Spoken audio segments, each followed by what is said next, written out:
رضی صاحب، سب سے پہلے تو آپ سے شروع کروں گی. ایک جانب تو مسلسل ریلیف مل رہا ہے عدالتوں کی جانب سے پی ٹی آئی کو، اور دوسری جانب دو چیف جسٹس صاحبان پر عدم اعتماد کا اظہار کیا گیا ہے. اور آپ کو کیا لگتا ہے کہ یہ وجہ کیا ہو سکتی ہے؟ ماضی میں کیسز کے فیصلے؟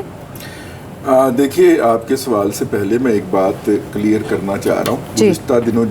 گزشتہ ہفتے جب مدثر صاحب ہمارے پروگرام میں تشریف لائے تھے تو پروگرام کے اختتام میں ایک ایسا فقرہ گیا جو کہ مدثر صاحب کو گراں گزرا، اور میرا قطعاً یہ مطلب نہیں تھا، اور اس کے لیے میں نے کہا کہ میں آن ایئر ان سے معذرت طلب کروں.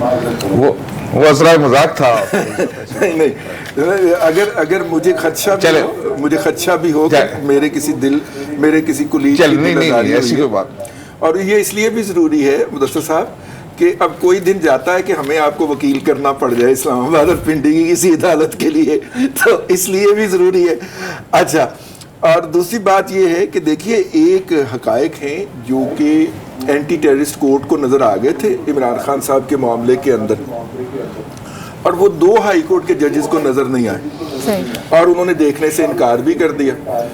پروسیکیوشن نے اسی طریقے سے وہ حقائق جو تھے وہ لوور کورٹ کے سامنے پیش کیے تھے، اور لوور کورٹ نے ان کا جائزہ لے کے ان کا ریمانڈ دے دیا تھا.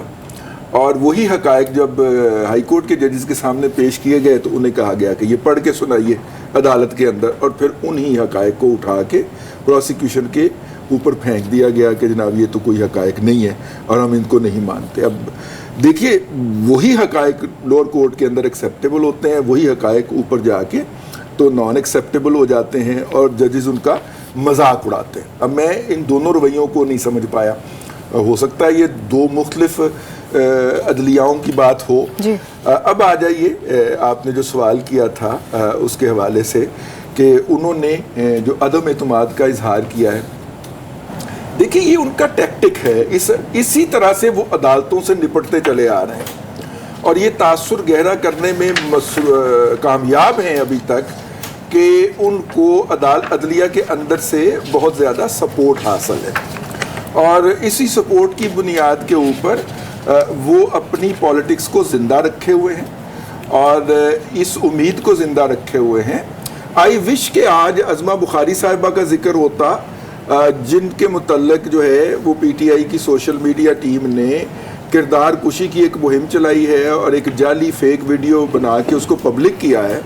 اور اسی ہائی کورٹ نے جو کہ ایف آئی اے کی طرف سے جاری ہونے والا کوئی بھی نوٹس پی ٹی آئی کی کارکن کو اگر ہو تو وہ معطل کرنے کے لیے تیار بیٹھی ہوتی ہے، اس عدلیہ نے آج عظمہ زاہد بخاری کا جو کیس تھا وہ لگانے سے، وہ اس کو ٹیک اپ کرنے سے انکار کیا ہے، اور انہیں کہا ہے کہ جی وہ متعلقہ فورمز پہ جائیں. اور انہوں نے یہی کہا کہ جی متعلقہ فورم اگر کسی کو نوٹس کرے گا تو آپ نوٹس سسپینڈ کر دیں گے. دیکھیے نا، یہاں پہ ریمانڈ سسپینڈ کر دیا گیا ہے. حالانکہ جب ریمانڈ ہو جائے تو عدالتیں یہ کہا کرتی ہیں کہ جی جب اب ریمانڈ کے نتیجے میں انویسٹیگیشن ہو کے جو نتائج آئیں گے اب اس کے خلاف درخواست لے آئیے گا. یہ دنیا بھر کا دستور ہے، اور پاکستان کے اندر بھی پی ٹی آئی کی آمد سے پہلے عدالتوں میں یہی دستور چلتا تھا.